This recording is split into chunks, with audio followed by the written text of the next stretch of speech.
કિશોરના ગ્રામ્ય પંથકમાં અનરાધાર વરસાદ વરસ્યો છે। ઓજત નદીમાં પૂર આવતા અનેક ગામોને જોડતા રસ્તા ઉપર પાણી ફરી વળ્યા છે। ખીરસરાથી સુત્રેજ ગામ તરફના કોઝવે પર ફરી વળ્યા છે પાણી। પુલ ઊંચો બનાવવા સ્થાનિકોની માંગ છે। સુત્રેજ ગામમાં ભારે પવન સાથે વરસાદ વરસતા વીજ પુરવઠો ખોરવાયો છે। ચોમાસા દરમિયાન વારંવાર વીજ ધાંધિયાથી ગામ લોકો પરેશાન થયા છે। રજૂઆત છતાં અધિકારીઓ કામગીરી ન કરતા હોવાના કરાયા છે આક્ષેપ।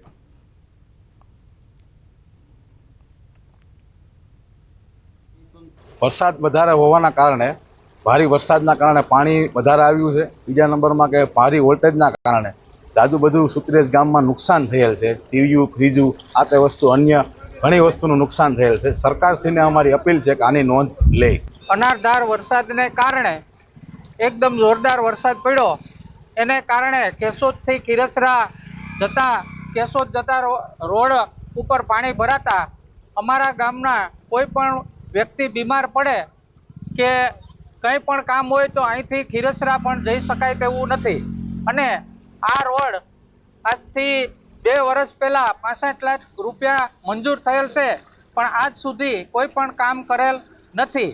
7th ડે સ્કૂલમાં વિદ્યાર્થીની હત્યાનો મામલો। 7th ડે સ્કૂલમાં ધોરણ 10 અને 12ના ઓફલાઈન વર્ગો શરૂ થશે। 3 ઓક્ટોબરથી ધોરણ 10 અને 12ના ઓફલાઈન વર્ગો થશે શરૂ। સરકારે નિમેલા 2 નિરીક્ષક સ્કૂલ પ્રિમાઇસીસની લેશે મુલાકાત। અન્ય ધોરણના વર્ગો આગામી દિવસમાં શરૂ કરવા નિર્ણય લેવાશે। સલામતીના ધોરણો ચકાસવા માટે કમિટીનું ગઠન કરવામાં આવ્યું છે અને સમિતિએ કેટલાક સૂચનો આપ્યા છે। તપાસ કમિટીને સ્કૂલ મેનેજમેન્ટ સંપૂર્ણ સહકાર આપી નથી રહી, જેથી ત્રીજી નોટિસ આપવામાં આવી છે। ઘટનામાં લાંબા સમય બાદ પણ 7th ડે શાળાની અવળચંડાઈ।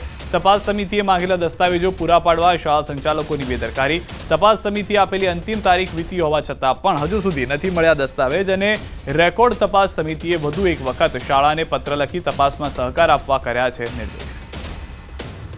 આગામી શુક્રવારે 3 તારીખથી ધોરણ 10 અને ધોરણ 12ના વર્ગો જે છે વિદ્યાર્થીઓનું વિશાળ હિત ધ્યાને લઈ જ્યારે સ્વર્ગસ્થ નયન સંતાણીના માતા પિતાએ પણ આ બાબતે સંમતિ આપી કે અન્ય વિદ્યાર્થીઓનું શિક્ષણ શરૂ થાય તે બાબતે તેઓ પણ સૌથી મોટી ડેરી બિનહરીફ થવા તરફ। બનાસ ડેરીની 16માંથી 15 બેઠકો બિનહરીફ। ભાજપે મેન્ડેટ જાહેર કરતા વધુ 4 બેઠકો બિનહરીફ થઈ।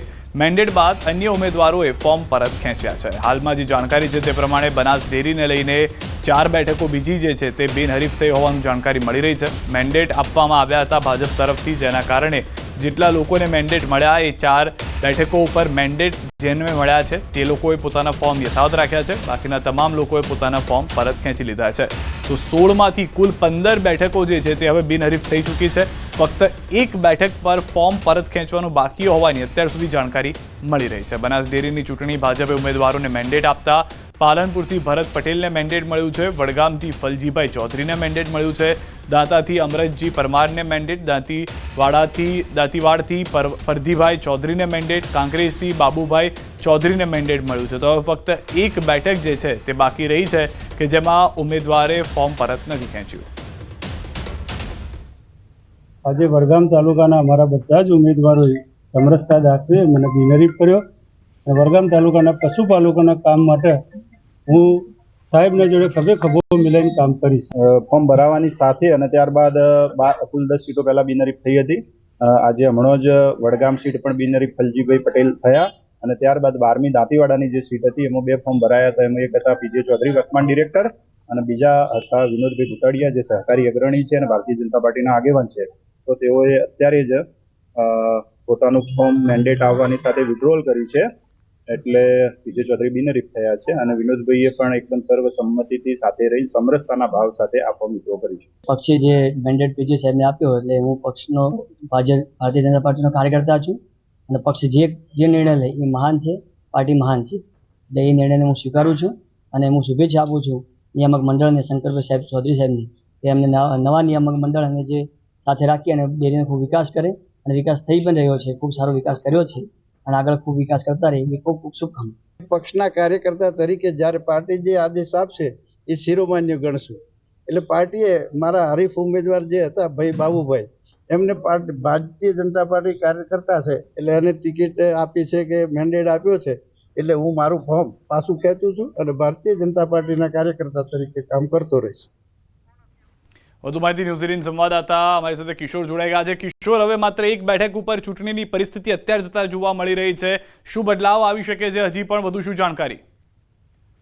ચોક્કસ સિદ્ધાર્થ, જે 16 બેઠકો માટેની ચૂંટણી હતી તેમાંથી 10 બેઠકો તો પહેલા જ બિનહરીફ થઈ ચૂકી હતી અને આજે જે 5 બેઠકો જે છે તે આજે બિનહરીફ થઈ હતી. આમ 16માંથી 15 બેઠકો બિનહરીફ થઈ છે અને દાતા બેઠક પર જે 5 ઉમેદવારોએ ફોર્મ ભર્યા તેમાંથી 2 ઉમેદવારોએ અગાઉ ફોર્મ પરત ખેંચ્યા હતા અને અત્યારે જે છે તે 3 ઉમેદવારોએ ફોર્મ ભરેલા છે. આ દાતા બેઠક માટે જે છે તે ચૂંટણી યોજાઈ શકે છે. હજુ પણ ભાજપ દ્વારા કરવામાં આવી રહ્યા છે કે જે દાતા બેઠક છે તે દાતા બેઠકના જે 2 અન્ય ઉમેદવારો છે કે જેમને મેન્ડેટ નથી આપ્યું તે ઉમેદવારોને મેન્ડેટ આપેલા ઉમેદવારને સમર્થન જાહેર કરવામાં આવે. અત્યારે આ ગઢમથલ અત્યારે પણ ચાલી રહી છે.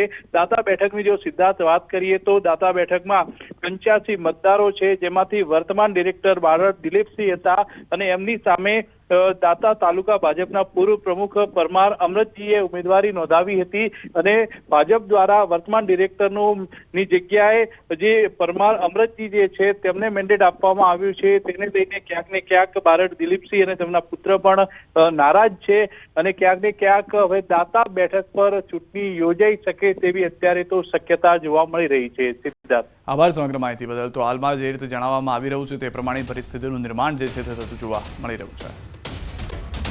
વડિયા ડેમ ફરી છલકાયો છે. ઉપરવાસમાં ભારે વરસાદને કારણે વડિયા ડેમમાં પાણીની આવક વધી છે. ઉપરવાસના તોરી, રામપુર, અરજણસોક, ખાનખીજડીયા સહિતના ગામોમાં ભારે વરસાદ વરસ્યો, જેથી ડેમનો એક દરવાજો 3 ઇંચ ખોલવામાં આવ્યો છે અને નીચાણવાળા જે વિસ્તારો છે વડિયા, ચારણિયા, સમઢિયાળા સહિતના ગામોને એલર્ટ પણ કરવામાં આવ્યા છે.